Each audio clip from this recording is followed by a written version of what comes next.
so how can you be broke? It's like, and I always say to people, make it clear, I'm not saying I'm poor. I'm just saying I'm broke. It's not the same thing. There's totally different. Yeah, it's not the same thing.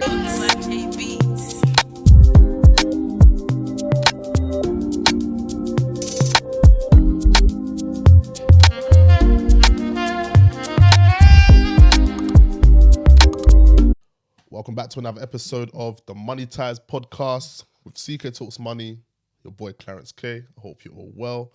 And today we have an amazing episode. We have a barber, one of the best in the game, we've been told and we've seen. An author. I'm in the cut with Slider Cuts. I badly wanted to say that. I can't lie. I so badly wanted to say that. But yeah, Slider, thank you for being here. I appreciate you, bro. No, thank you for having me. Yeah, please. I know exactly who you are. I'm familiar with who you are. We've been in touch, but feel free to give the people a little introduction about yourself. Okay, yes. My name's McIver. I own the brand, the business, Slider Cuts. I am an author, as he said. I'm a public speaker. I teach business. I cut hair. I mentor people. I mentor businesses as well. And I talk all things around, barbering and business. I really enjoy talking about business just because of where I'm coming from. And I just kind of thought there was a lot of businesses that could have survived, coming up who just didn't have the education. So now I'm in a position of having like a quote unquote successful business. I just love the idea of just giving out free information to people all the time just to show them how to do certain things. So it's great to be on this podcast because, it's all about kind of like business and money and, that type of stuff there. Yes. No, I appreciate you, Mark. Really do appreciate you. So you mentioned just now where you're coming from. So talk to us about your background in terms of growing up. Did you ever envision having this brand? Did you ever think you'd even grow a business? What were your plans? Or let's say, what did you want to be when you were growing up? Well, great. It depends what age you're talking about. Let's talk prior to secondary school. So you're in primary school. We're all young. Let's say in between the ages of 5 and 10. What was your dream? What were you always thinking about? Well, actually, at that age, I wanted to be an actor. Okay. In primary school. Cool. From about 7 years old, I wanted to be an actor. Nice. But what's funny is there was a subconscious goal of running a business as well. Okay. Which I didn't realize. And the only reason why is because when I was about 7 years old, or maybe when I was 6 years old, my mum told me something about my granddad. Okay. Which is he owned a rubber factory in Nigeria. Right. Like, back in the days, so talking about tens and tens and tens of years ago. And I think I was about 6 years old and she said something about him owning a rubber factory and he used to make rubber and sell it. And I remember that being probably the first thing that ever, kind of triggered my mind to the idea of business. Of having because it was kind of like, I was like, my granddaddy owned a factory that he made stuff and sold it. It just clicked. It just made sense to me, right? When I was 7, me and my 3 brothers and my mum were in the living room and on TV, something came up about Arnold Schwarzenegger and how he made it was something like 30 million or something like that from a film, right? Got you. Which was one of the reasons actually partially why I want to be. So this was funny. The time me wanting to be an actor and me being a business person kind of started at the same time. It ties into the same because time frame. Because right, he got paid that much to act. So I was like, I want to be an actor. Yeah. I want to get. Of course, I want to get that big money. I want to get paid to act. So that was kind of the start of me saying I want to be an actor. Okay. And then, at the same time, we had this conversation and we were like, imagine you got given, I don't know why this was the figure, but we got the conversation, imagine someone gave you £40,000. Remember, I'm 7, so I'm talking about 30, no, literally, I'm 37 now, so 30 years ago, right? In the 90s, right? Like early 90s, I don't know, like 92, 93, something like that, right? And they're like, what would you do with £40,000? Cool. My brothers were all saying different things. I got a younger brother, 1 year younger than me. My other brothers were like 5 years and 6 years older than me. Yeah. And they started talking about, it's in my book, funny enough. I talk about this story in my book.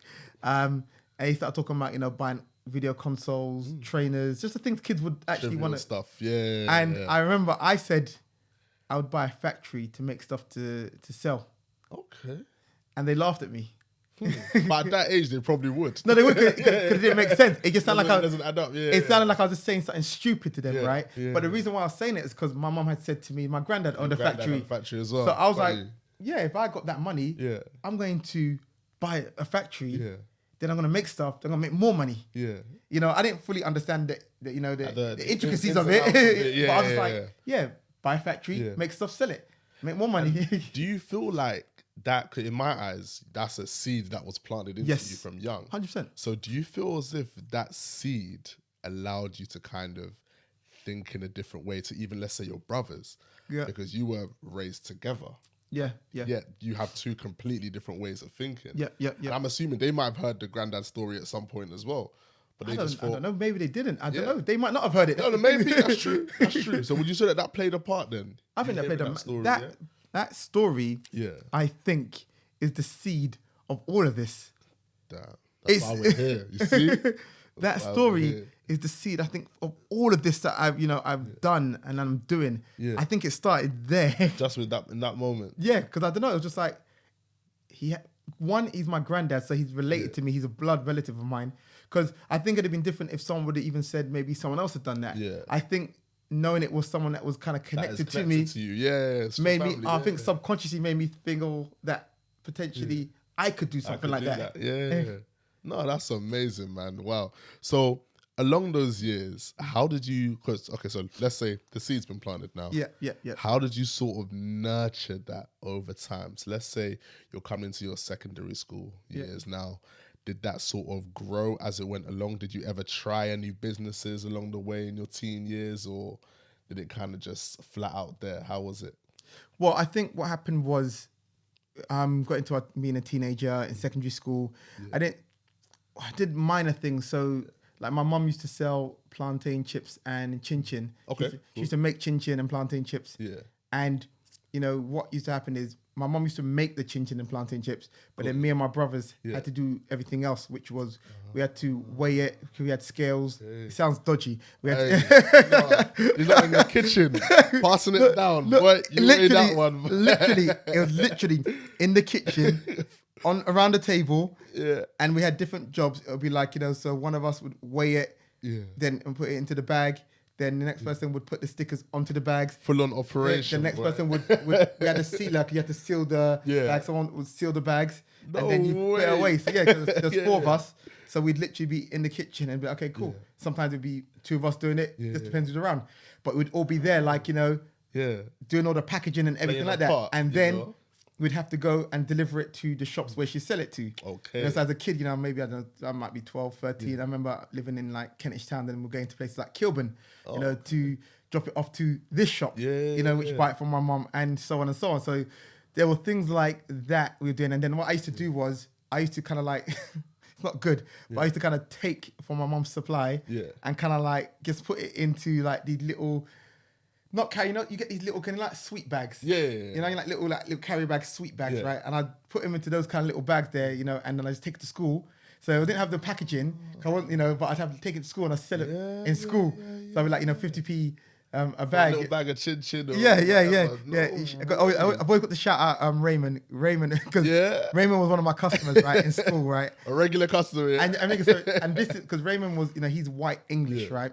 So, and even like, I remember even a few years ago on Instagram, he was like, I can't remember, he saw something, he was like, shout outside because I was the first person to show him about that. About chin chin. Because he used to buy it off me in school. Raymond, if you're listening, you get me. Sliding members. Shout out Raymond, he was one of my customers. That's sick, man.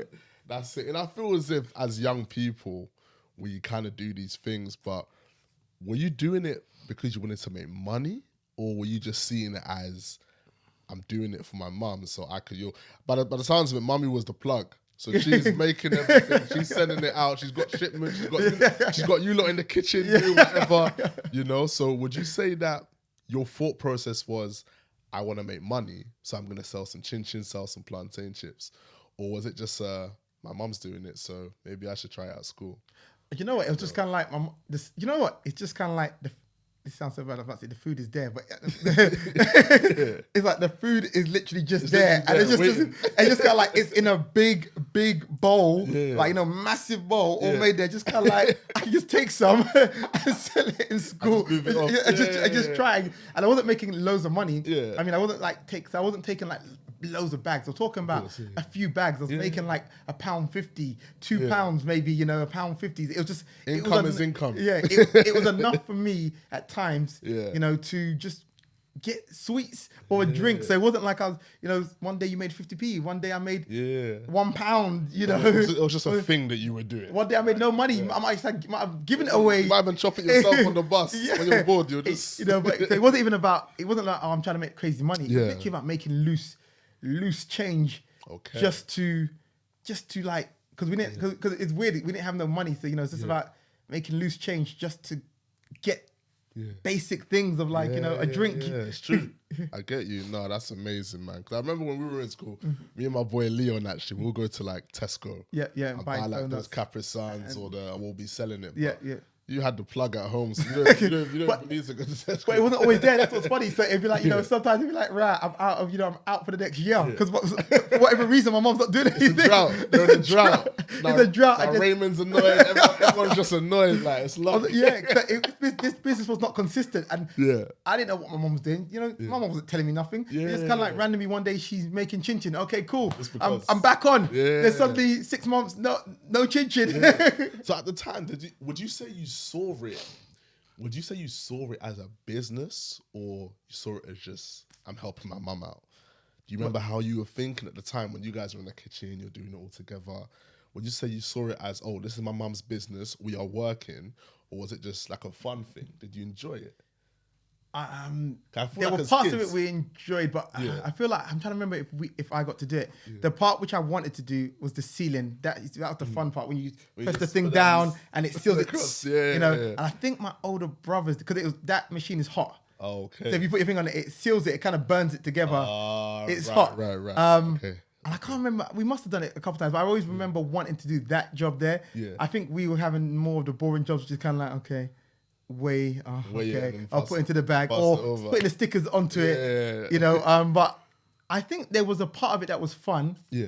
In fact, from what I remember, there was also a part of it that was kind of like at times just kind of like annoying, because it's like, it's summer holidays as example, and I want to be out, but we're not allowed to go out because we have to be in, and we have to finish all of this work, and it's kind of like, it's hot outside. I'm hearing the kids outside. It's long.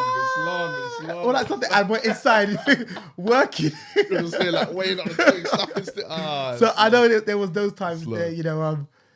I think it was a mix, you know. So that's kind of like, you know, and that's also what. Also, you could say subconsciously influenced my business mind, because I saw my mum doing that.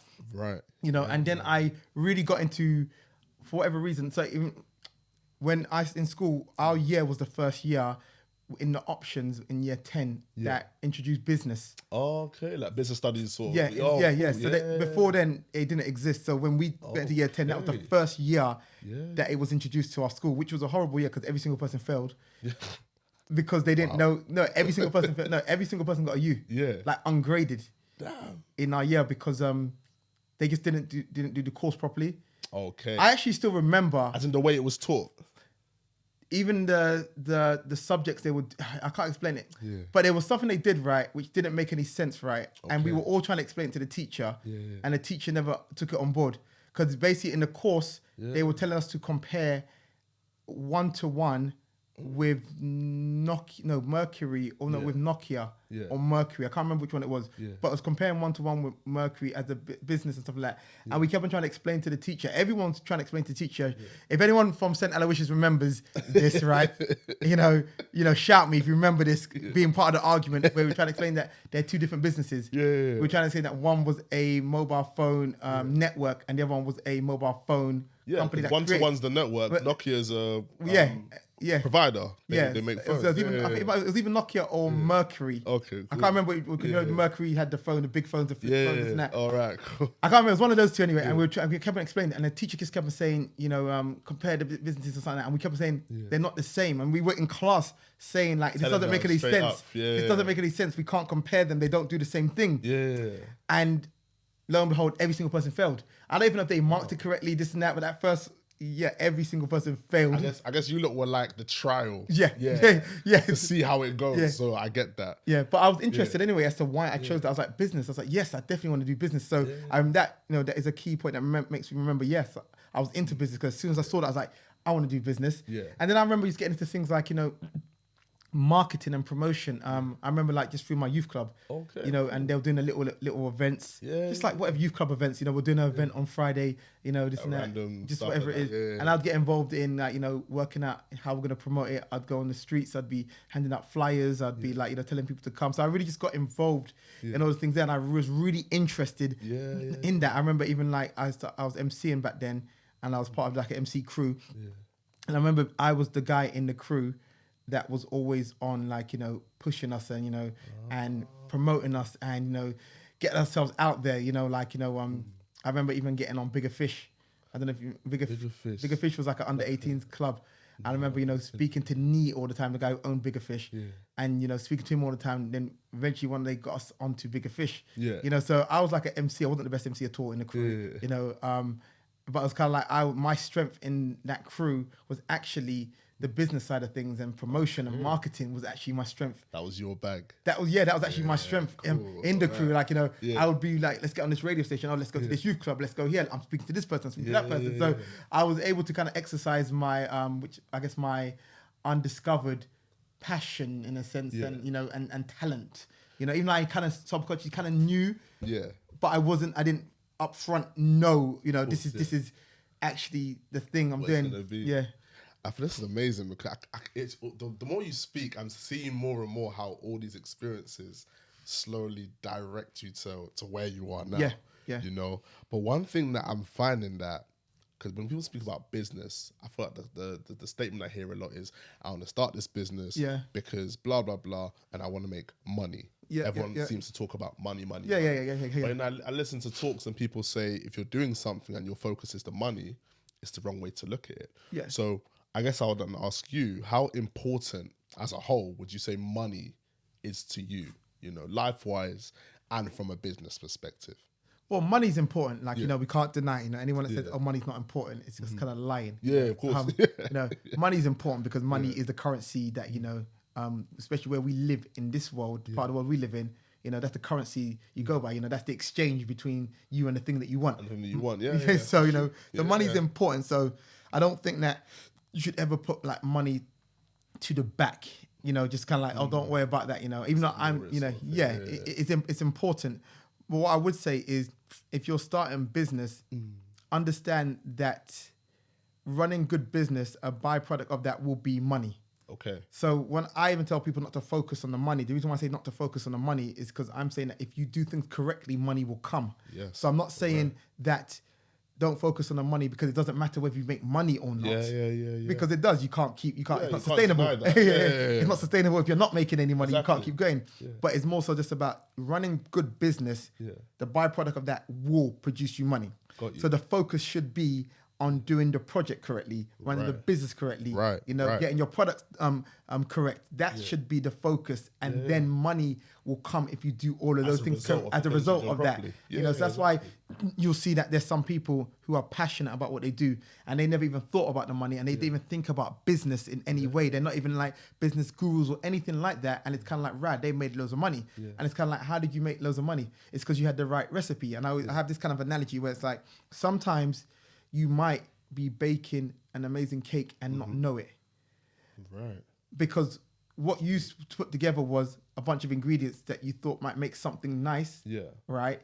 But you didn't know it was going to make a cake. You just kind of like, I got sugar, I got flour, I got eggs, I've got this, I got that. You just got the right, ingredients, right? So you're just focusing on making something that's nice. And then suddenly this cake comes out, right? Yeah. And so I was kind of like, right, you've made this amazing cake and this and that. And you're like, I didn't have a name for it. I wasn't trying to do that. I was just trying to make something. I was just trying to do what I meant to do at the time. Yeah, I was trying to make something nice. And it's kind of like, but the cake is what you produced was a cake. Yeah. And I say sometimes in business, that's what you kind of see with people, where it's kind of like, I was just passionate about this. So because I was passionate about, let's say, because I was passionate about, running about cutting hair, as example, I learned to cut hair. I went to different seminars. I studied under someone. I watched this, I watched that. I cut hair for free because I was just trying to, learn to cut hair. Learn to cut hair.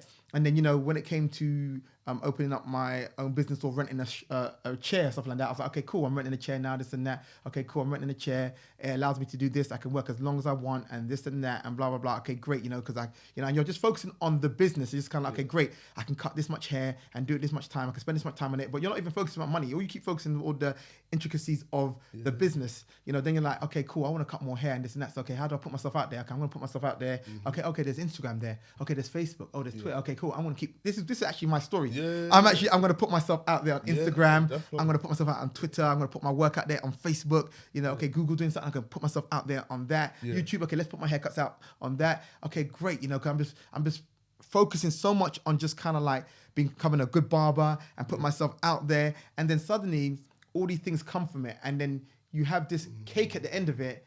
And then what happens, even especially for me, was I look back and I said, what are the ingredients I put into this? Because this came out good, didn't it? It's all right. it's like this came out good. It's all right. It's like, what are these ingredients? And so I always tell people, I'm not going to lie to you and act like I had this all planned out. And, which is I always tell people, look at the end result, first of all, and then work backwards is the best way. But fortunately for me, it worked out for me, even though I wasn't kind of thinking about this big thing that was to come. Of course. I was just, there's this thing which I always say, I've been speaking about a lot recently because I only discovered it in, I think, just the end of lockdown. That I was talking to my brother-in-law and sister-in-law who are very, they're very ambitious. Okay. Even my wife, to some degree, she's very ambitious, but I'm not that ambitious. Okay. As a character, which is the funny thing.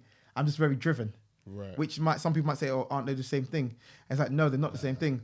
Because ambition are those which they strive for greatness. Yeah. They're ambitious. They go into something and they look at the bigger picture and they look at everything and they look at kind of like, the top. They're ambitious to be at the top. That's what they want to do. Yeah. But for me, it's weird. My wife's always said that she doesn't get it because of how far I've come. But I don't have that ambition. If you ask me, okay, what are your plans for life? My plans for life right now, do you know what? I want to spend time with my family. I want to spend time with my friends. It's quite, you could say it's not that ambitious. Do you want to open up another shop? No, not really. And I thought, even just on what your wife said while you were speaking, I had the same thought because I was thinking, you didn't say, all right, this is the end goal. Yeah. I'm going to do this and that so I get there. You just focused on doing the right thing in the first place. Yeah. And I read about like key principles of things like discipline. Yeah. When you say you're driven, I can literally see it in you. Yeah. And I see it on social media. So it's like that drive forces me into a certain place, even though I'm not ambitious, yeah. But my drive just means that anything I go into, I just try to do to the best of its ability. Exactly. And then I look into it. So it's kind of like if I was making cakes, I'd be looking at different ingredients and does this work out? Oh, this one nice, or this one's moist, this one's dry. Yeah. I'd be doing all those things there. But so you could look at me and say, oh, you want to be the best baker in the world. Yeah. It's like, no, I'm just driven. So that's anything I'm in. Yeah. I'm just trying to discover all the different, take it all the way. So my drive is what excels me, but my ambition isn't actually kind of like, I haven't got this ambition, to be like 10 barbershops. To be honest, I don't like, even people like, you can open up franchises, this and that. And I'm kind of like, I'm just like, I don't know if I care to open up loads of barbershops because I don't care, to be honest, to spend the rest of my life just pushing to the extreme, and missing out on living and missing out on spending time with my family and seeing my children grow up and spending time with them, But then what could happen is I say this and then next year you could be like, what, you open up another shop? And it's just because it came to the point where it's like, oh, okay, I've maximized the shop I'm in right now and this and that. And I just thought, okay, what? It's just the next step. But it wasn't the thing 5 years ago. That's why, I said, I'm not that ambitious. I'm not saying I lack any ambition at all. Of course, There's a little bit ambition, but my ambition probably doesn't match where I'm at in the sense of if we look at it for most people, because most people, they're really, even I said my brother-in-law, my sister-in-law, my wife, they're ambitious. They're ambitious people. No, that makes sense. When I met them, I remember meeting them about 12 years ago. Yeah. And they were all, I remember my brother-in-law, Mactino, my wife, Laquena, they were, even I think even my sister-in-law, Julia, they were all kind of like, why don't you open your own shop? Why don't you do this? Why don't you do that? Blah, blah, blah, blah. And I was like, I am good.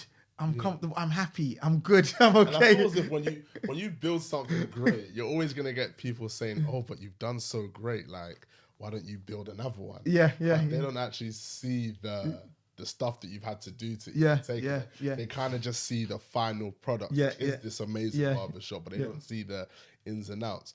But would you say because of course this all stemmed from you being passionate about something, and where you're at now, would you say your passion is, I'm passionate about cutting hair, or are you passionate still just at being the best at what you do? I'd say my passion, my drive would take me to being the best version of myself.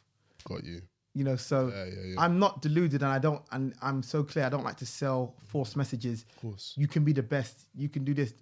I'm just like, no, not everyone can be the best. If there's only one position for number one, then out of these 7 billion people on the earth, there's one position to be number one, right? So we all can't be. Everyone can't be the best. No, it's true. But you can be the best version of yourself, and if you become the best version of yourself, then there should be no regrets because there's nothing more you can do. It's you versus you, really. To some degree. And I just feel like, we got to understand that because I don't like this false narrative that's being sold, especially on social media, even to the point I did a talk the other day and someone in the talk walked out because told me I was chatting rubbish because I was telling them about this whole thing of like, I was telling them basically you got to do the best of your ability. Of course. I said, when you're going to something, you need to study it, you need to work hard, you need to make sure you're putting everything in because that puts you in the best position to be successful. Yeah. But I said, it doesn't guarantee you that success that you want. Unfortunately not. This is just the real life. And I know that social media is teaching everyone now, if you believe it, it will happen. Just believe in yourself. And it's definitely going to happen. And it's just kind of like, well, actually, no, that's just not the truth. And there's so much people. And I said, especially in this day and age, right, where mental health is such a big subject, right? Everyone's talking about mental health, right? Such a massive subject. But then we're selling messages like this, which is probably contributing to mental health. Because when you tell someone that if you just believe in yourself, you're going to be successful. When it doesn't happen. If you work your hardest, believe me, it's going to work out. It's going to work out. You're going to be successful in it. And you do that and you believe in all your might, it's going to happen, right? And then it doesn't happen. What does that do to your mentality? Disappointment. What does that do? Doesn't that crush you? Doesn't that crush you? Doesn't that sink you? It's just kind of like, and I'm just like, we're selling false messages. You can be the best version of yourself. But the best version of me might be the average version of you.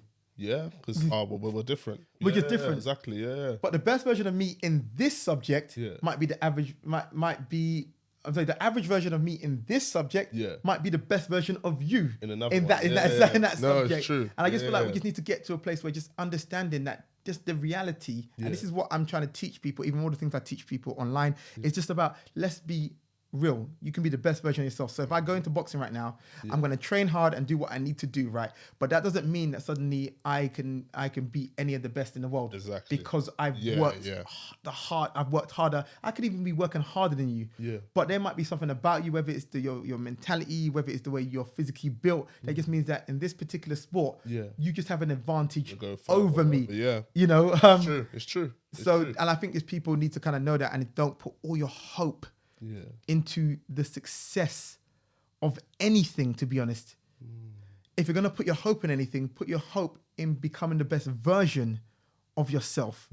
Because that way you have no regrets. Because if I do everything I could have done, then when I look back on my life, it's like, well, it was out of my hands. I did everything I could do. And you know that you actually did. Exactly. Because the regret for me will come in if I look back on my life and I'm like, I didn't try. More.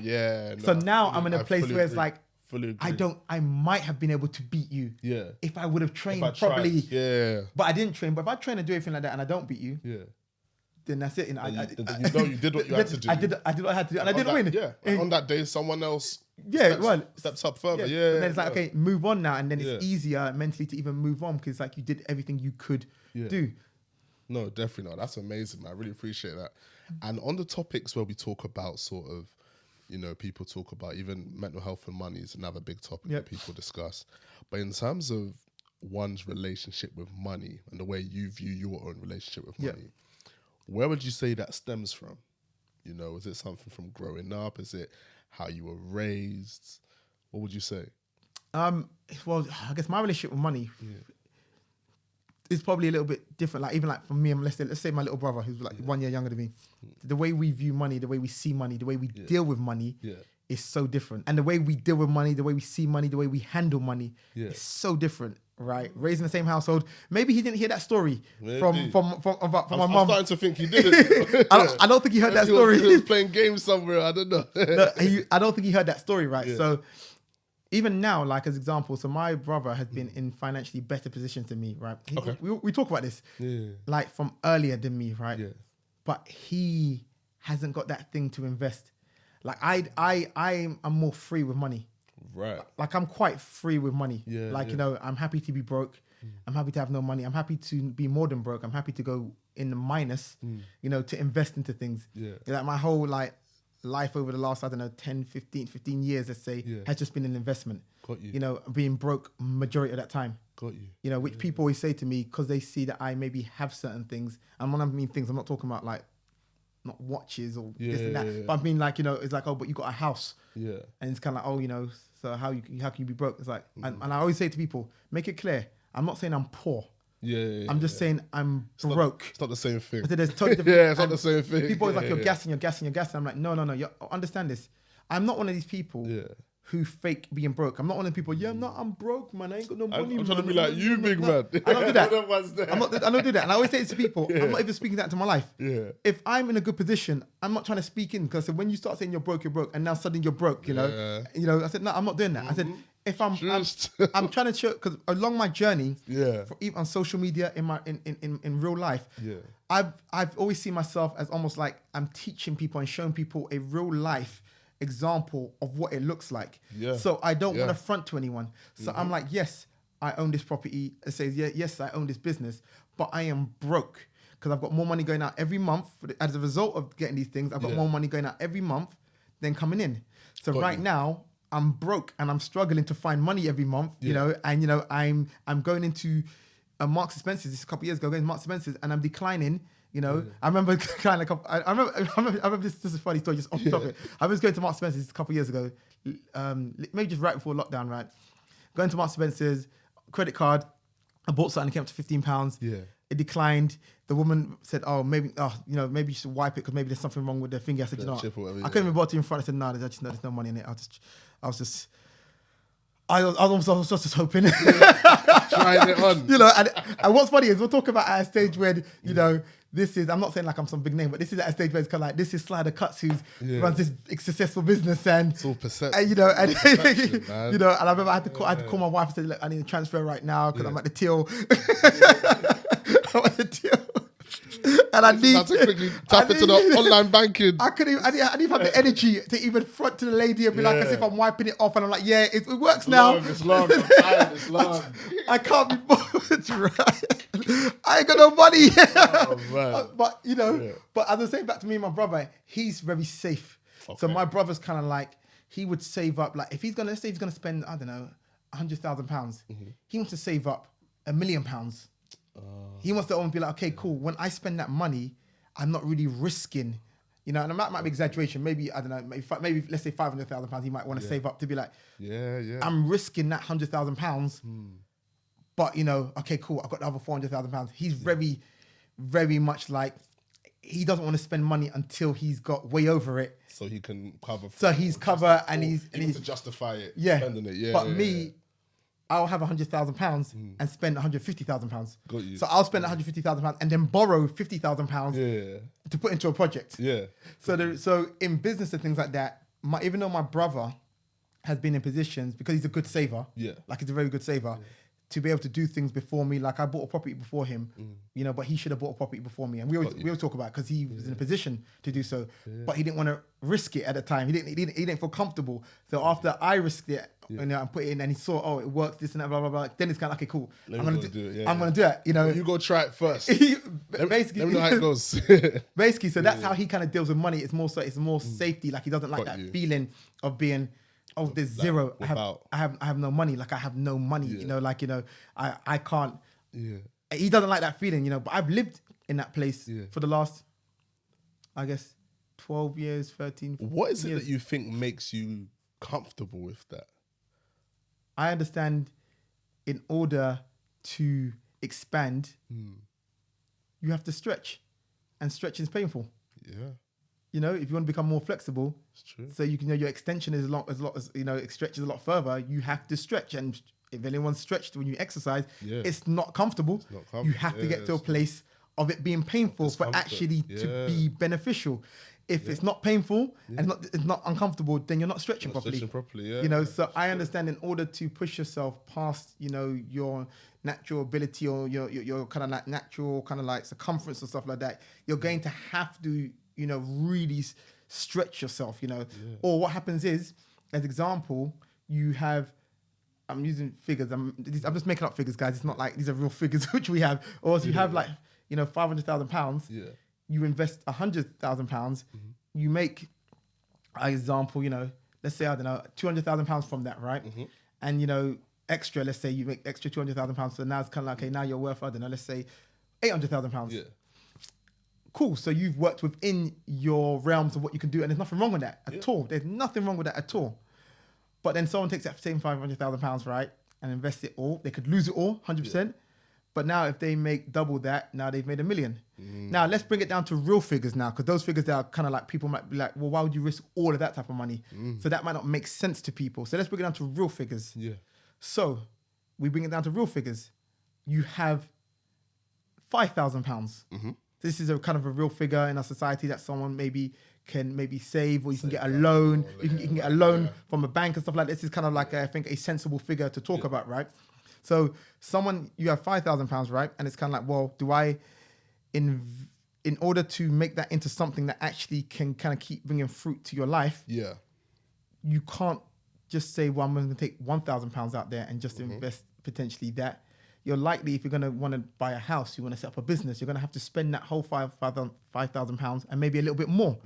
You know, because the £1,000 isn't going to get you a house. Not going to get you what you need, You know, the £1,000 maybe isn't going to set up the business. It's facts, You know, so when we're looking at real figures in my life, it's talking about, okay, well, you had that £5,000, or you had that, you know, and it's kind of like, okay, but I ended up buying another £10,000 on top of that. You know, whereas my brother would have been like, okay, I got the £5,000, I'm not ready to do it yet.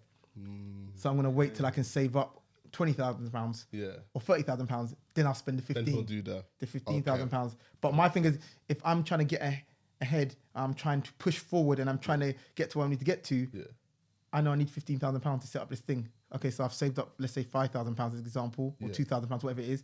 Okay, I need to get that money, so I'm going to borrow the rest of the money to get it. So I'm trying to get into the game, you could say. And where we're coming from, I'm coming from like poverty. I'm not talking about crazy poverty. We don't have water. We don't have shelter. You know, we had the basic essentials. We had a home. We had the clothing. We had water. You know, we had the basic essentials. But in order to get into this business world, my mum never had money. My family weren't providing me with anything like that. So in order to break it, it meant I had to stretch myself. You know, because even in the figures which I might be dealing with now in life, there's no way of getting into that with no money. Got you. You know, and with no investment and no backing. So it means that you have to stretch, and you have to risk it, and you have to take that few £1,000s you have and be like, I need to borrow more money from here and more money from there. And that's how you get in. And then it's kind of like, okay, now we've got, let's say, tens of thousands of pounds to play with. Because we made money from that. But at the same time, which is the risk, is you could lose money. And I've lost money along the way. You know, investing into projects, this and that, you know. I've lost money. You know, I've lost money from investing into projects. I've lost money into investing into people. We've invested money into, so the money that you've lost along the way. And in the process of you investing, what are the sort of things you look out for? So I know, of course, a project and a person are going to be two different things. But what's your sort of thought process when you're thinking, right, I've got this £5,000 we're saying, I'm thinking to invest into it. What are the things that you would say people should look out for? Well, do you know what? The things I've invested into, which have worked, is property, one. And the things I'm always teaching the people around me, always telling the people around me. Let's say if we're talking about property, you need to, and this is what I always tell people, first of all, when you're buying your first property, you know, God willing, you know, if any of you want to buy your first property and you do buy a property, the first thing you need to look for is stop looking for your forever home. I just always tell people, stop looking. I tell my assistants, I've told people around me, stop looking for a forever home. Because this is why people end up, let's say as example, living in, let's just say zone 2 / zone 3 of London, right? You know, and if you're in any other town, just think about that. That's the city center basically of where you live, and around that, they live around there, right? And they're like, I want to buy a property. But when they think about their property, they're like, I want to have a garden, I want to have a driveway, I want to have a garage, and I get it. This is what we all would like all these things. I want a garage. You have that image in your head. Yeah. I want to have this. I want to have that. I want to have the garden house. I want to have all these things there, and it's kind of like, okay, cool. But in that city center, you cannot afford that because your house is only going. That money you got is only going to buy your garage. Yeah. So they're like parking space. Yeah, parking space. You know. So they're like, okay, do you know what? I'm moving out 50 miles out because you know I'm not going to get all those things there, but I can get myself a garage and a garden and all these things there. Driveway, whatever. Yeah. And I always say to people, but the issue with that is, will it be easy to sell that house? I said, understanding that around the city centre, you know, London, you know, zone 2, you know, zone 1, zone 2, zone 3, these are the easiest places to sell. This is where people want to be, one. They're desirable. Yeah. And these are the places where we'll be going up the most. Yeah. So I said, you know, first of all, is it going to be easy to sell if you want to sell it? Mm-hmm. If you were going to rent it out, would it be easy to rent out? Yeah. You know, no. Why? Because you've got a lot of competition around there. There's a lot more available houses out there. The reason why there's a lot more available houses out there is because there's not a rush for them. Yeah. The reason why there's less available houses in let's just say zone 2 as example is because there's more rush for them. There's a high demand. There's a high demand. So knowing there's a high demand, that is the thing you should be looking at business wise. Okay, well there's a high demand there. Yeah. So that makes sense. How can I tap into that? Yeah. The reason why there's so much options where you're looking at is because there's so much options where you're looking at. So when you look to move on, because I said this is not going to be your forever home. So when you're looking to move on, because let's just say the average person, let's say wants to buy a house, a flat. Let's just say mid to late 20s. Let's just say, not saying that this is when people definitely buy, but let's say the average person would like to buy a property then. So if you're talking about buying it in a place where you don't have no children, as example, you don't have a big family. First of all, my thing is you going out there doesn't make that much sense because you should be buying a place that's going to have growth. Yeah. You know, and a place that if need be is going to help you get to the house you want to get to. Yeah, exactly. You know, so don't buy a compromised version of the house that you want now because you don't need that right now. You don't need all that space right now. You don't need the big garden. You're living by yourself anyway. Yeah. So for me, it was like when I bought, let's say, my first property, which was 10 years ago now, around 10 years ago. It was a 1-bedroom flat in a block of flats in Hackney. Yeah. Me and my wife, we lived there, first floor. And all my friends and people around me, my brother, everyone were kind of like, why are you moving there? Yeah. Why are you going to live there? And I remember, and I said it, because I remember before I bought that property, maybe a couple of years before, I remember when I started dating my wife, I remember driving through, because she used to live in Bromley. Okay. So I remember driving through Hackney at night to go to see her and just looking at it saying, Dawson looks like it's changing. Yeah. You know, and just then I just remember hearing things as well. This was 10 years ago, you said. This is actually 13 years ago. 13 years ago, okay. About 13, 14 years. No, about 13 years ago when I started seeing the changes. Got you. I was like, it's changing. Then then I started saying, oh, Dawson has a station, like the new Dawson Junction station, which takes you to South London. Yeah. You know, so I remember when we got my wife and then we were even looking at a property to buy. We just looked on the maps. How we found a house was flat to buy. We looked on the map, like the train map. And she's from South. I'm from like Northwest, Kent, like Gospel, Kentish Town. Yeah. So we looked at the map and we said, what are all the important things for us in our life? Mm-hmm. And we just kind of circle those things there. What's anything that's important? Look at the station. That to find your there was kind of like, look, we're from different areas, so we're not going to find the place that suits it all. So where is a good location that reaches easy to all of those locations? For both of us. For both of us. Mum's house, family, the church we go to, work, and just so on, all those things there, right? And Dawson was a perfect location, right? Yeah. For that. South London, the line goes to South London, get to work easy, train goes straight to my mum's house. Just all works out, right? On top of that, I was like, I could see Dawson was developing. I said, Dawson's zone 2. Dawson's only up the road from Liverpool Street. Dawson has great travel links. Yeah. And I used to tell people it had great travel links. People say, no, it doesn't. I said, where we lived, right? Where we bought, right? Was in the middle of 3 train stations, 3 different train lines. Dalston Kingston Station, which takes you to West London, right? Dalston Junction, that takes you to South London. Mm-hmm. Rectory Road, that takes you to North, which is like all the Enfield stations. Oh. I said, we have 3 different train lines. I said, on top of that, we have a bunch of buses that go everywhere. Everywhere, yeah. So I was like, this makes sense to buy, right? And it's an up-and-coming area. Loads of people told me not to. Even estate agent friends who I knew told me not to, right? They're like, bought it anyway. Yeah. a few years later, the prices were going up, so the prices went up. I remember maybe 2 years later, 2.5 years later, I think we bought it for £160,000. It went up to, I think at the time, like 230, about 2 years later, 230, 240, something like that, right? Then we took equity out of it. We took basically, those who don't know what equity is, we basically, because the house was worth, let's say 230 now, they let you borrow up to 90% of what you owe to what it's worth. Yeah. So then we took out like £70,000 as a loan, which is what is taking out equity. And then I bought another property as a buy to let, which means, for those who don't know what buy to let is, just means that we bought it to rent it out. Yeah. And we bought that in another area, which was in Tottenham. Cool. Yeah. Another area which I thought was on the up.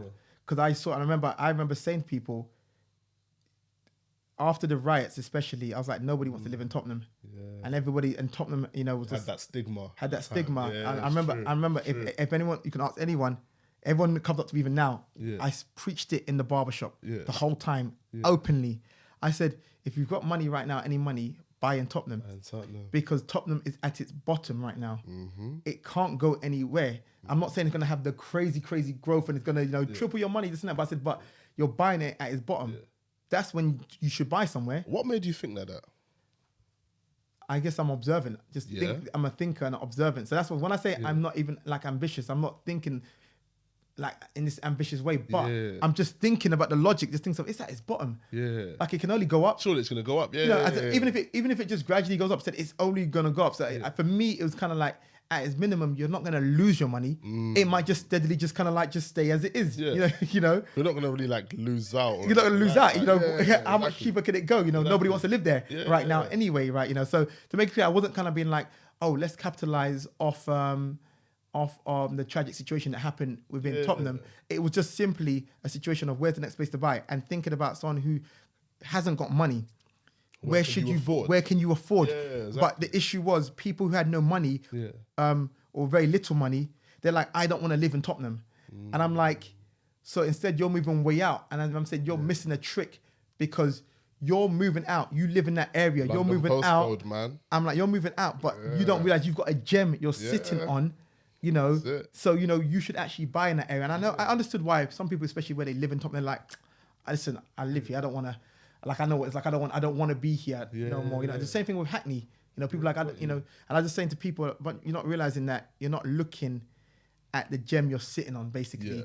And and the growth that's going to happen. I'm not talking about crazy growth, but just very simple. It's going to go up because it's at its bottom. That's the best time. You buy low, is what they say. People say buy low, sell high. Even in the stock market, it's the same thing. Yeah. When it's low, that's when you buy it. And this is the thing. I feel as if when people think about property, we need to be able to.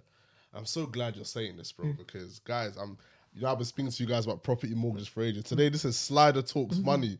The Slider's talking to you lot about mortgages, but I always say to people that really think about why you're buying the property. Yeah. If it's not somewhere that you're going to live, then, and it's, at a certain lower value, consider investing. In investment, the whole point is to make money. Yeah. The whole point is to make some sort of return, whether that's a monthly income or an income down the line. Yeah. So I'm really glad you're even having that conversation.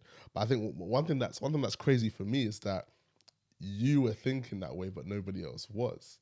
Yeah. And do you think that you were thinking that way because you had a certain education around that stuff at home? Did you have that at home? No, I didn't have no education at home. Or was it just... No, it wasn't. It's just how I'm thinking. I had no education at home about those things there. Yeah. What it was, I think, is because I think I got so much into marketing and promotion. Like, I think my brain worked around those things there. So I think my marketing and promotion brain, which was so interested in that and always looking at just like, I can't explain, like putting on events, you could say, as an example, and breaking down why the event would be successful. And, it's in this location. Okay, we can get this many people in it.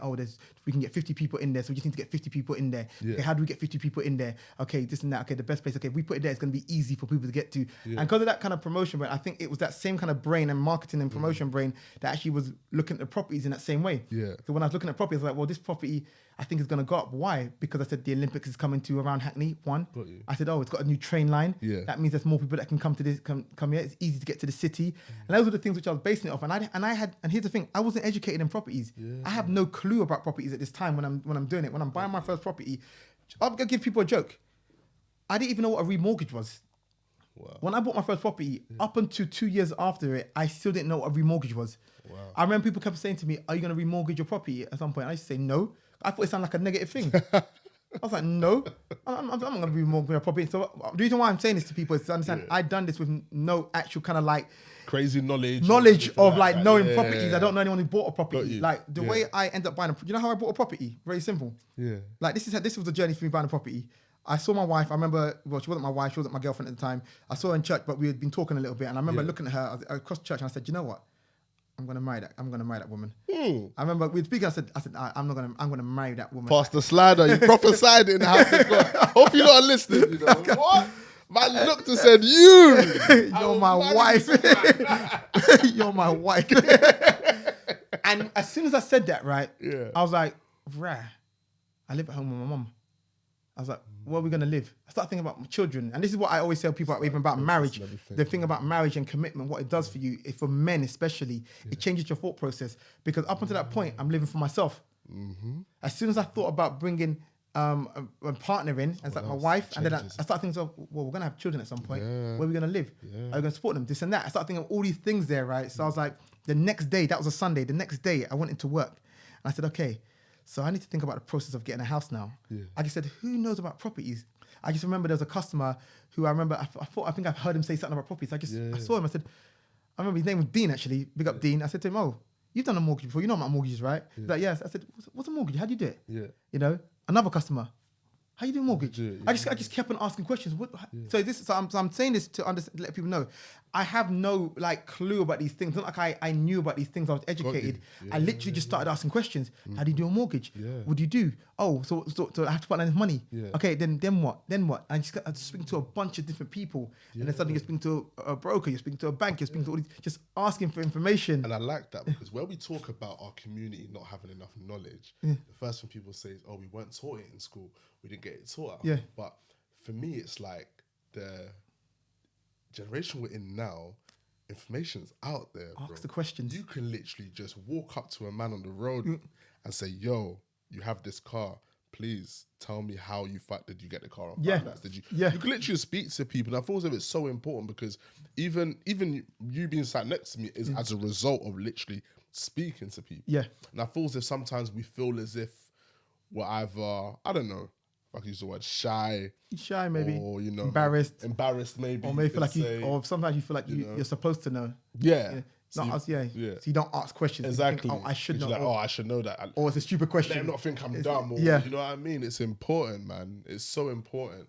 So in terms of like, that was a barbershop conversation when you asked about the property stuff. I just started asking people. Then suddenly, let's say from then, about 2 years later, I bought my first property, right? Nice. And also, I just want people to know as well, because when we're talking about money, I didn't have any money. Got you. To make it very clear as well, I didn't even have any savings. To be very honest with you guys, I had no money, right? I just got married, so we spent the money. We got married, spent money, spent all that money on getting married, right? Then 3 months after is when we bought the property, although it was in process for like about a year, 2 years before that anyway. But how did I get the money? So the first mortgage, you know how I got the money? I borrowed it. Oh, wow. I just borrowed it. So this is what I'm talking about. Would you call it having zero or having like £100 and, spending £500, for example. I just borrowed the money. Just leverage the borrowing money to then get I borrowed the money. I borrowed it from my mother-in-law. I borrowed from my brother. I just borrowed it. And then what I did for the next 2 years, 2 years and 3 months, all the money that came in went straight to them. Like I literally, and I remember people saying, look at the way you're living. But I'm living like this with a purpose. So I'm broke. Yes. Every penny that comes in, every Friday, I have to pay my mother-in-law, I have to pay my brother. All the money that's coming in goes out. That goes to bills, that goes to rent, that goes to this and that. And then it wasn't even because it was almost like £100 is coming in, but £110 is going out. So, credit cards are maxed out, this and that, but I'm trying to clear the debts of what I owe, And then 2 years and 3 months later, I paid them both off suddenly because all my money coming and went to them, And then in that time, also what had happened was speaking, okay, cool, I'm a bit clear now, speaking to the bank. I just went and asked them questions. Same thing again. I was like, at this point then, I still didn't know what a remortgage was. Wow. And you have the property already. I have a property. People say you're going to remortgage it. I'm like, no, I'm not going to remortgage it. I'm not going to do it. I did that, So I went to the bank one day and I just kind of like, was literally walked into that West Bank. Yeah. I said, oh, is the mortgage person here? Can I speak to them, please? Yeah. Yes. Oh, what do you want to talk about? I said, if I've got this property, I just want to know, if I want to buy another property, now what would I have to do?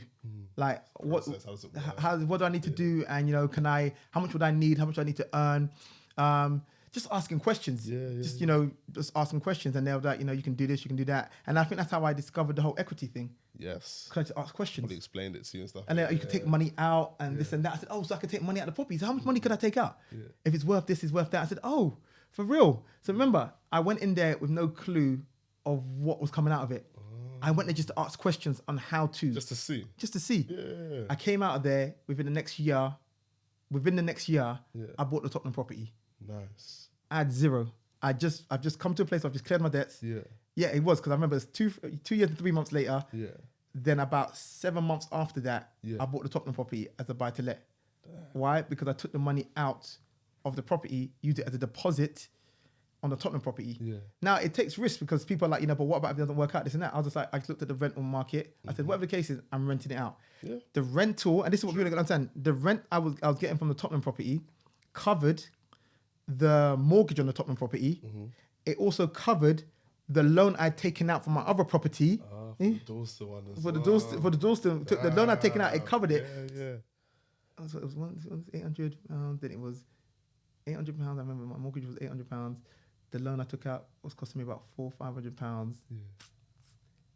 Yes. So basically, what happened? So I took out this money, and then it covered the loan I took out. It covered the mortgage on the property, and it covered about 70% of the mortgage where I was living.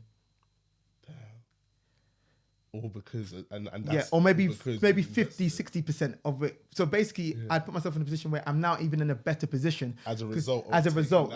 So taking that money out allowed me to buy a new property that was now covering more of your normal expenses. Of my normal expenses, a little bit more of my normal expenses. So when I was explaining to people kept saying to me, but it's cost you all this money. I'm like, no, because I'm just using the money now to work. You're and then positioning it in the right way.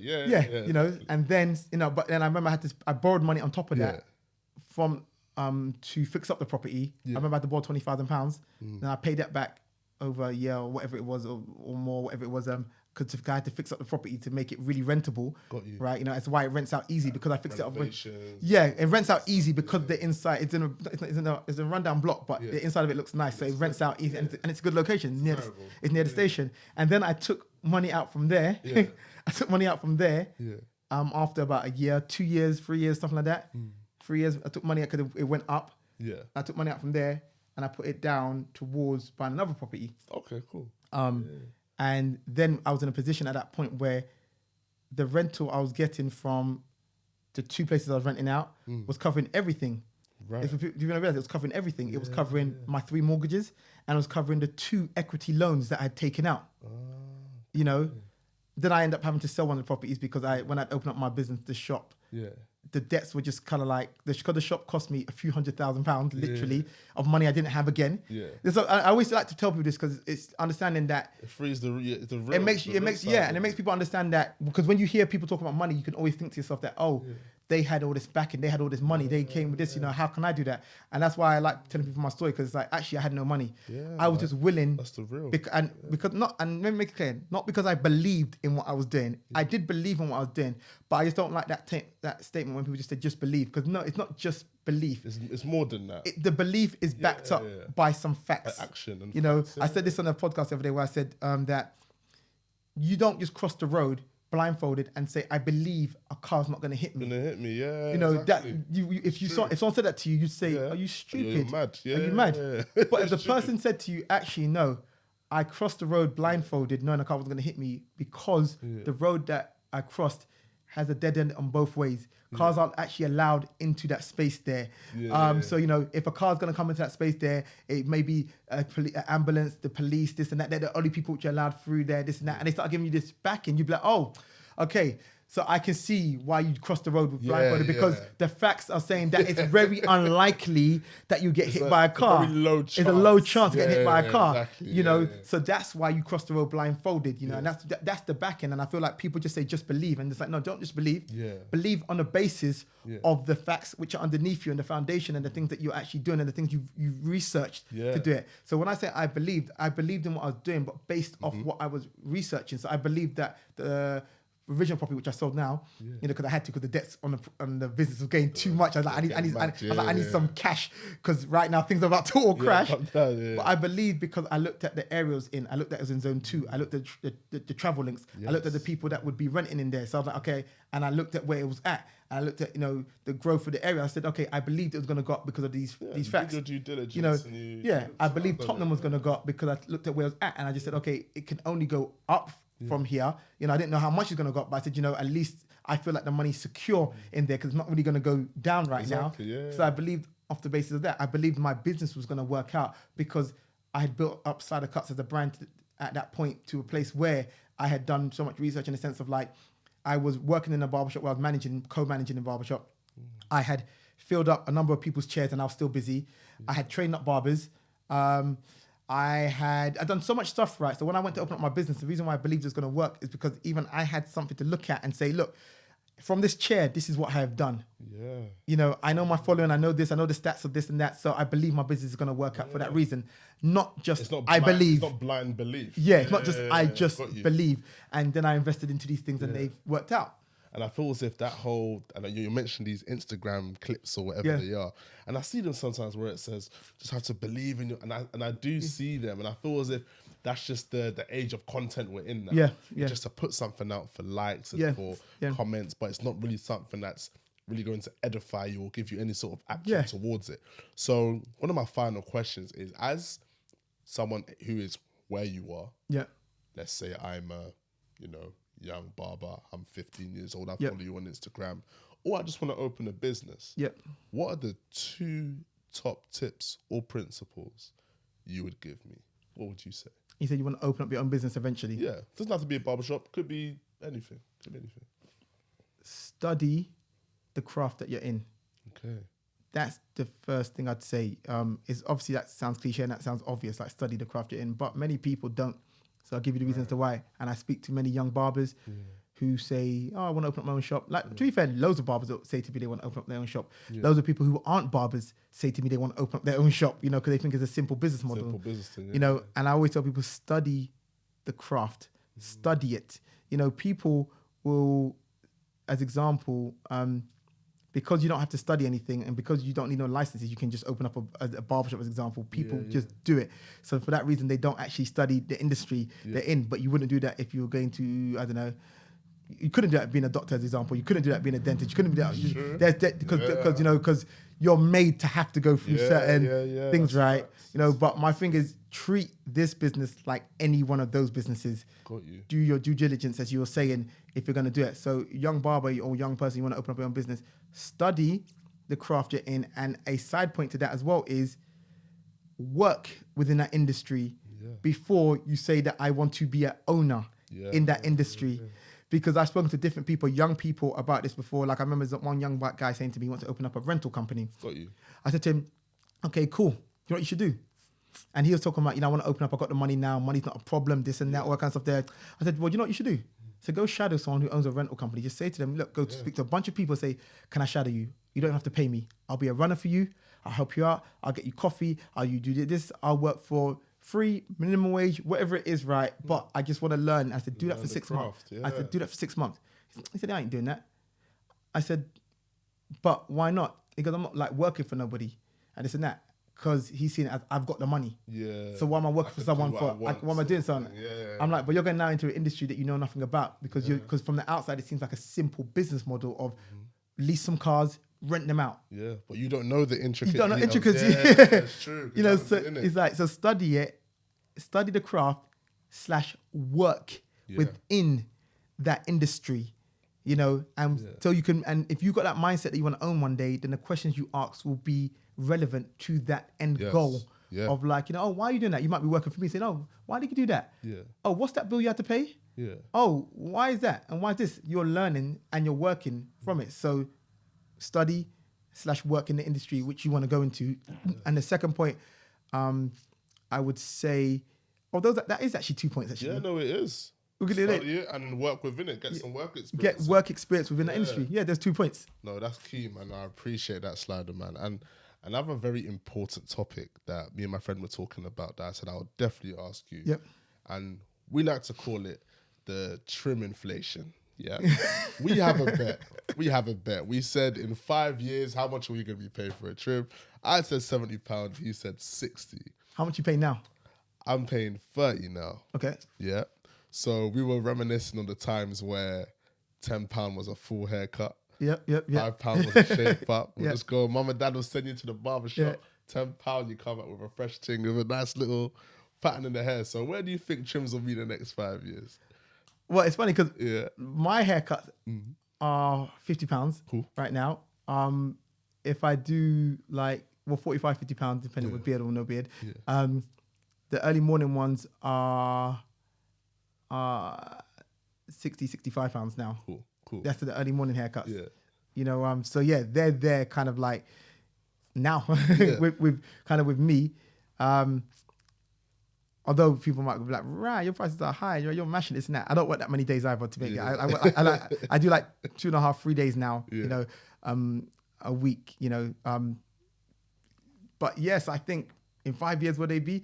It depends on what part of the industry. I think also, make clear, barbering had a big boom. But in any business, just because something had a big boom, it doesn't mean that it continues going at that speed. Yeah. I think what happens is in industries that will be lacking, which is like the barbering industry, because everyone talks about, they remember when haircuts were £10, right? Yeah. And what people don't fail to realize is haircuts stayed at from the early 90s. Yeah. Adult haircuts have been about £6-7, and it stayed that way for like 20 years. Oh, right. The move in like 20 years was about £2-3 Yeah. in a space of 20 years. Inflation and everything else went up a lot more than that. That's true. So what's happened with barbering, what people don't realize is the reason why it's boomed so quickly is because barbering is catching up now because of how long it was at a standstill. Because ask any adult, how much were you paying for a haircut in the early 90s? £6-7. Children, $4, maybe £3 to £5, right? Yeah. Somewhere between there, you know. Ask them how much they, Ask the adults how much were they paying in the early noughties? Around £7. Yeah. How much were you paying in 2005? Around £7-8. Yeah. you know. I remember paying 10. I remember my dad used to cut my hair, and I remember it was like, I'll never forget this story. And I saw in one of your articles, maybe I think it was the Complex, when you said your mum used to give you trims, and you said, you know what, now I'm gonna do it myself.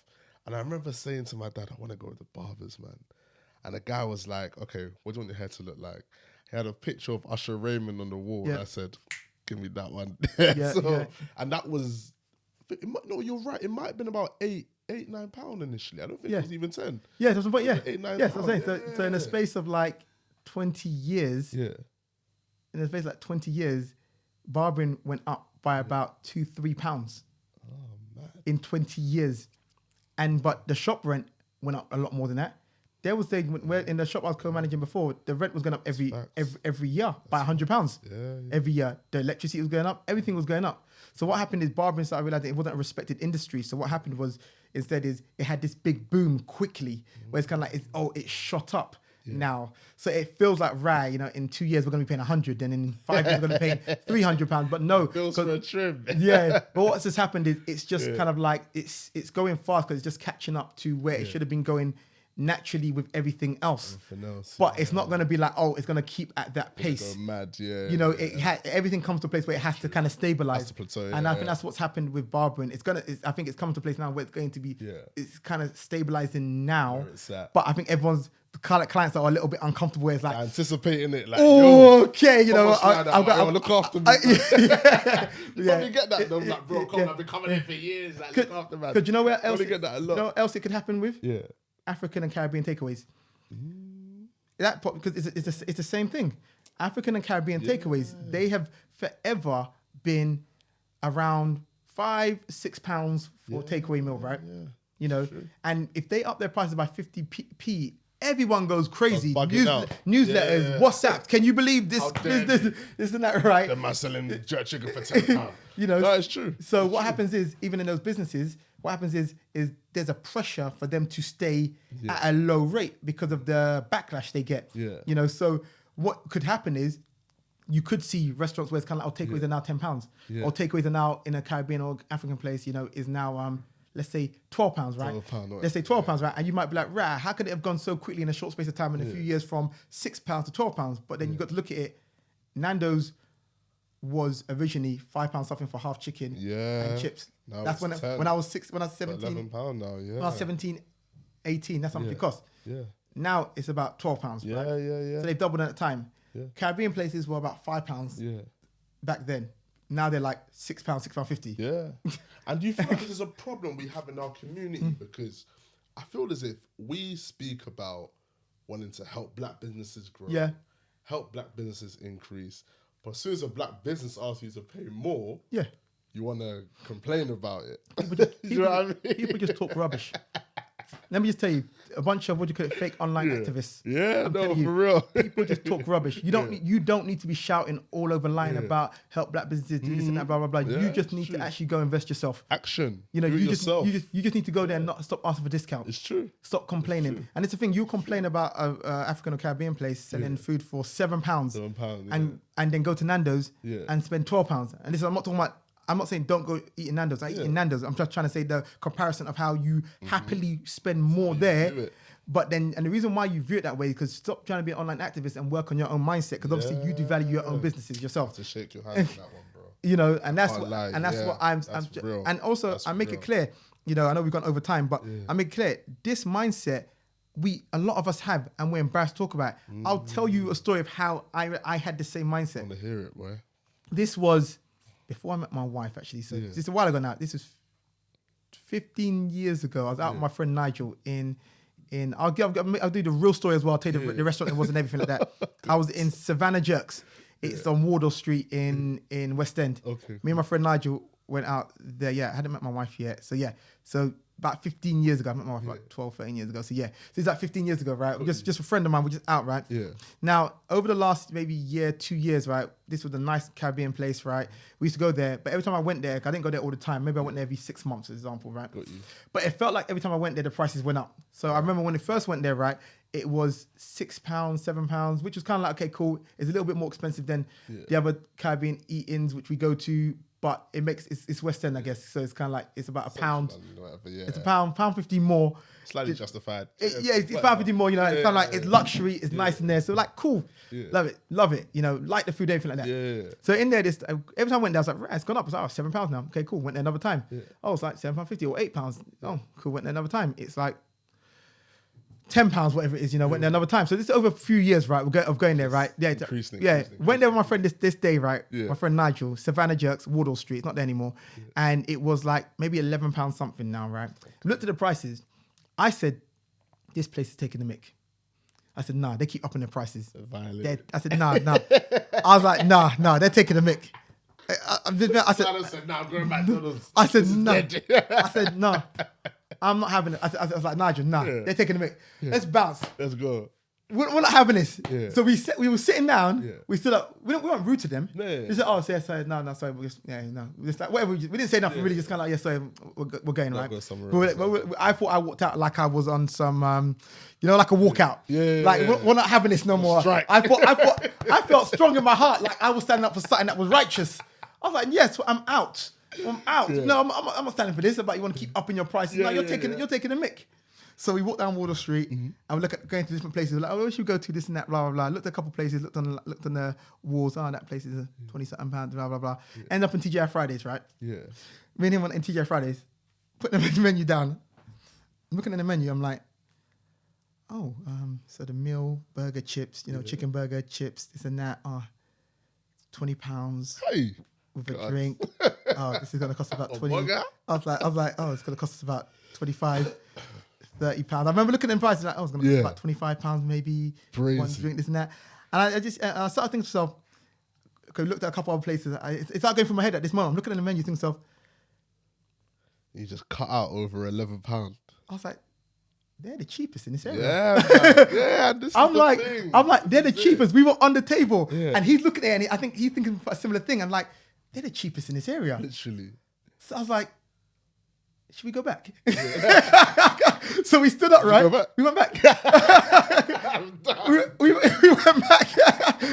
So we stood up for TGI Fridays because I'm looking at that saying, so why am I bothered? I said, I'm about to spend 20 something pounds here happily, but I'm upset about spending. But I'm upset about spending 11, 12 pounds, and it made me really think at that moment. Why did I have an issue with them being 11, 12 pounds, right? Yeah. And they're still the cheapest in this area, but I had an issue and I would have happily walked out there and spent more elsewhere. And I came to the conclusion, it's because I don't respect black businesses. Forget anybody else. Yeah. This is not a white thing. This is not an Asian thing. This is not anything to do with them. It's to do with me and the way I look at black businesses. Yeah. I don't respect them, and I don't put them on the same level as every other business. Right. This is my issue. Right. Because if I'd have gone to TGI Fridays first, I would have spent 20 something pounds and had no issue. I wouldn't have done no walkout. Sure. I walked out of a black business because I thought that they weren't worth being that much money, even though I liked the food more in that place than in this place.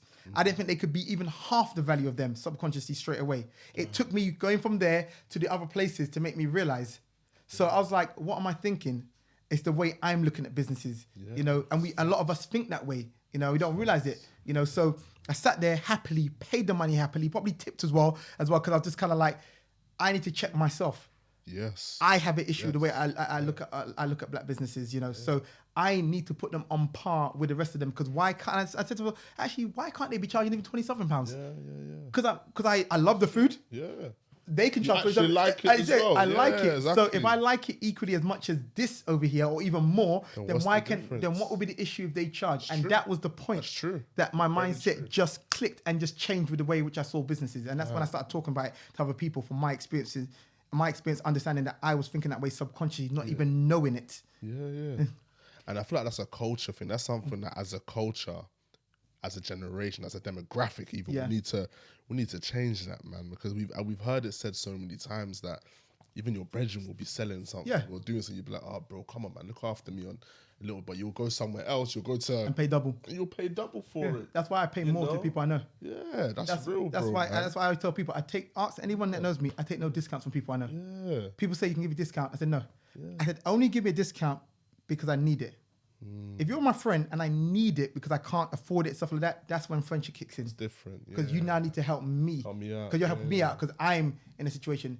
But if I'm living the way I'm living right now and you have a business, then why am I taking a discount from you? Yeah. Why? I don't need to take the discount. No, it's true. If anything, I should just pay you more because you're a friend. Yeah. And you ask anybody around me, I don't take discounts. That's real. I do not take discounts from people. People say, I'll give you a discount. Why? Give me a discount because I need it. Save that to a point. If I'm ever down and out and I need it, then I'll come and collect. that's discount. where friendship kicks in. You're now being a friend to me. To you, yeah. But right now you're running a business and you just set up a business. So I need to be a friend to you. So I'm gonna pay you full price. Yeah. And if anything, let me pay you full price and tip you if I'm gonna tip someone else. Yeah. You know, to help out your business. Exactly. Happening all the time, no matter who it is. I'll give you a discount. Working with someone I know the other day, an architect for something. They said, okay, I'll charge you. This is my friends and family discount. I said, no, just charge me this instead. Yeah. Because It's real. I can afford it. So while I can afford it, I should do it. And I think in communities, you know, and I'm not only going to say our community, because there might be in other communities as well, I don't know. But I can only speak for the community we're in. But in communities, generally, don't use that mindset of because you know someone, you shouldn't pay as much. Because you know someone, you should pay more. Right. Love that, man. Bro, I really appreciate that, man. Talk to us about shaping up culture. Okay. McIver, aka Slider Cuts. Shaping Up Culture, it's essentially, it's a business / self-help book. Now, when I say self-help book, I'm not talking about, not a self-help book on a level of like, you know, you can do it, this and that. I'm not talking about that. It's more so literally practical advice. There's like 13 chapters in here. And it's just really practical advice on business and self-help. And when I say self-help, that goes into things like, you know, any projects you might be going in, how you just approach situations in life. So often we approach situations wrong because we just don't know and we haven't been taught how to approach situations. You know, so often we get ourselves into situations which might be minor credit things just because, you know, you borrow money, you don't pay back, you know, and you don't know how much that affects you in the long run. You know, even among friends, you know, I talk about chapters where I talk about things like, you know, social credit, and I'm talking about your credit among your peers. You know, everyone knows about your official credit, but what about the credit among your friends? Yeah. You know, what do people say about you? Because everyone has a credit score among friends. Facts. Everyone has a friend where everyone's like, don't borrow that guy money because we know you're not getting your money back. You know, so that means you've got bad credit among your peers. It's true. You know, so it just talks a lot of things like that. It's very just practical advice. So it's very simple read. It only costs £5. A cheap book, to be honest. It's a very simple read. It's written in a way that it's so simple. You know, it's written that anyone from young, 13 years old, can read it. And it's received good feedback as well. You know, this is the second edition. The first edition sold out, which is great. We're on to our second edition, second Come print. on, growth. You know, we added 2 extra chapters into this edition. So yeah, you can go get it now from our website, slidercuts.com, or you can go to Amazon and just type in Shaping Up Culture. You can buy it. Culture. You heard it from the man himself, you know. Slider, it's been a blessing having you, bro. I appreciate you, bro. My peoples, thank you for tuning in. You've been in the cut with CK Talks Money, Slider Cuts. Last time I have to say that today. But listen, tune in for more. You've had a lot of great information today. Like you said, you can find Slider Cuts on Instagram. You can also find the book, Shaping Up Culture, on Amazon, or just Google up the name. But peace, everyone. Thanks for tuning in and catch you soon. Love.